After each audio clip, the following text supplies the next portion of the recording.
এরা এই ঢপের কীর্তন করে প্রতিবার। যখনই তাকে বিপদ বলে আমি 294টার প্রার্থী। মমতা ব্যানার্জি এটা তো প্রথম করছে না, আগেও করে যায় এই ঢপের কীর্তন। চারিদিকে গোটা তৃণমূল দলে এত চোর, এত বাটপাড়া, এত দুর্নীতিগ্রস্ত যে সেখানটা স্বচ্ছ মানুষের কাছে দাঁড় করাতে পারছে না। গতবার তো পা ভেঙেছিল, এবার আরো কি ভাঙছে না যে দেখি আমরা। অনেক কিছু এখন নাটক বাকি আছে মমতা ব্যানার্জি, কিন্তু শুরু নাটকের শুরুমাত্র। অনেক কিছু দেখতে পাবেন। কোথাও কি বলবে থালা মেজে দিব, কোথাও বলবে ঝাড় দিয়ে দিব, এর আগেও করেছিল ভোটের সময়।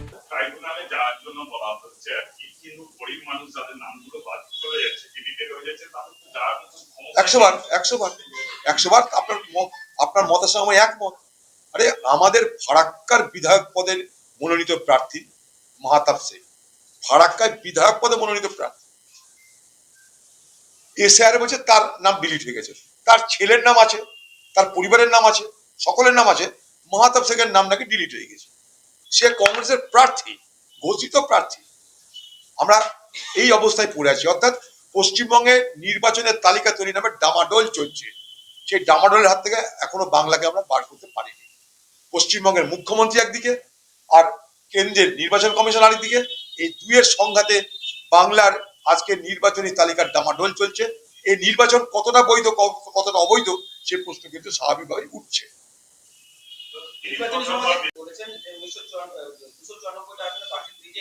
ও প্রতিবাদে পুরনো কথা বহুবারই বলে।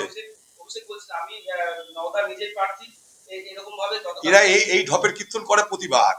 যখনই তাকে বিপদ বলে আমি 294টার প্রার্থী। মমতা ব্যানার্জি এটা তো প্রথম করছে না, আগেও করে যায় এই ঢপের কীর্তন। এখন তার ভাইকে সে ঢপের কীর্তনে সাথী করেছে। পশ্চিমবঙ্গের যারা ভোটার তারা জানছে যে কে কোথাকার প্রার্থী। চারিদিকে গোটা তৃণমূল দলে এত চোর, এত বাটপাড়া, এত দুর্নীতিগ্রস্ত যে সেখানটা স্বচ্ছ মানুষের কাছে দাঁড় করাতে পারছে না। যে একটা স্বচ্ছ নিরপেক্ষ একটা মানুষকে, দুর্নীতি মুক্ত একটা মানুষকে দাঁড় করাবো ভোটারদের কাছে, তার ক্ষমতা নেই। তাই সব চোরটাই দাঁড়িয়েছে আবার নতুন করে, তাদেরকে মানুষ ভোট দেবে না। তাই মমতা ব্যানার্জি বলছে আমি প্রার্থী সব জায়গায়। এই ঢপের কীর্তন আগেও করেছে, আজও করছে। তাও তো এখন অনেক কাটাছেঁড়া বাকি আছে। গতবার তো পা ভেঙেছিল, এবার আরো কি ভাঙছে না যে দেখি আমরা। অনেক কিছু এখন নাটক বাকি আছে মমতা ব্যানার্জি, কিন্তু শুরু নাটকের শুরুমাত্র। অনেক কিছু দেখতে পাবেন। কোথাও কি বলবে থালা মেজে দিব, কোথাও বলবে ঝাড় দিয়ে দিব, এর আগেও করেছিল ভোটের সময়, আবার করবে। বাংলায় এসআইআর নাম বাদের সংখ্যা বেড়ে 81 লক্ষ। খসড়া ও চূড়ান্ত তালিকা মিলিয়ে আগেই বাদ 63 লক্ষের উপর নাম নিষ্পত্তি হওয়া 40 লক্ষ বিবেচনাধীনের মধ্যে 18 লক্ষ বাদের তালিকায়। চতুর্থ সাপ্লিমেন্টারি লিস্টে আরো 2 লক্ষের নাম। দেখুন, আমি প্রথম দিন থেকে বলেছি অবাধ এবং শান্তিপূর্ণ নির্বাচন মানে অবাধ ভোটার তালিকা।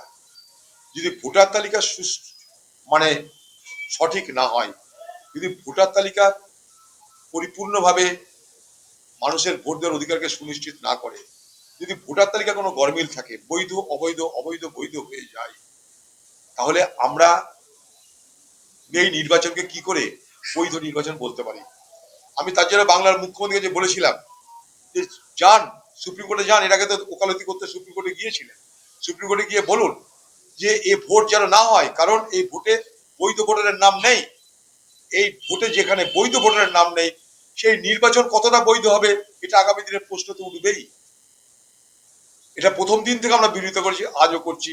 মাঝখান থেকে বাংলার মুখ্যমন্ত্রী দিল্লিতে গিয়ে সুপ্রিম কোর্টে গিয়ে ওকালতি করতে গিয়ে কি গন্ডগোল করলো জানা নাই, তারপর থেকে বিচার ব্যবস্থা চলে এলো। আগে যেটা নির্বাচন কমিশন করছিল, এখন বিচার ব্যবস্থা চলে এলো।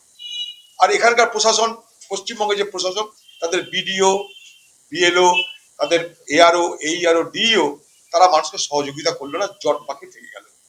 তাই এগুলো বহুবার উত্তর দিয়েছে, এক কথা কতবার বলবো আমি। রাজনৈতিক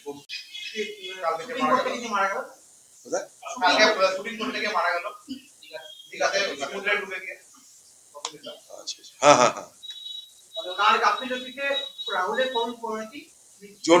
গোটা দীঘা জুড়ে যেভাবে বেআইনি ভাবে কোস্টাল এরিয়ায় কোনো নিয়ম নীতি না মেনে কোস্টাল রেগুলেশন অ্যাক্ট আসে একটা, অর্থাৎ তীরবর্তী এলাকায় বিশেষ কিছু নিয়ম কানুন মেনে সবকিছু করতে হয়।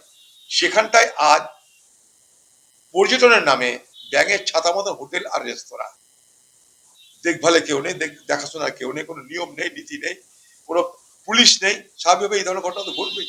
দুর্ভাগ্য এটা বাংলার জন্য বলতে পারি আমি। এবং তার জন্য পশ্চিমবঙ্গ সরকার দায়ী, কারণ দীঘা পশ্চিমবঙ্গ সরকারের অধীন একটা এলাকা, তার জন্য পশ্চিমবঙ্গ সরকার দায়ী। শুটিং থেকে পরিণতিটা কি বলো কি বহরমপুরে বিজেপি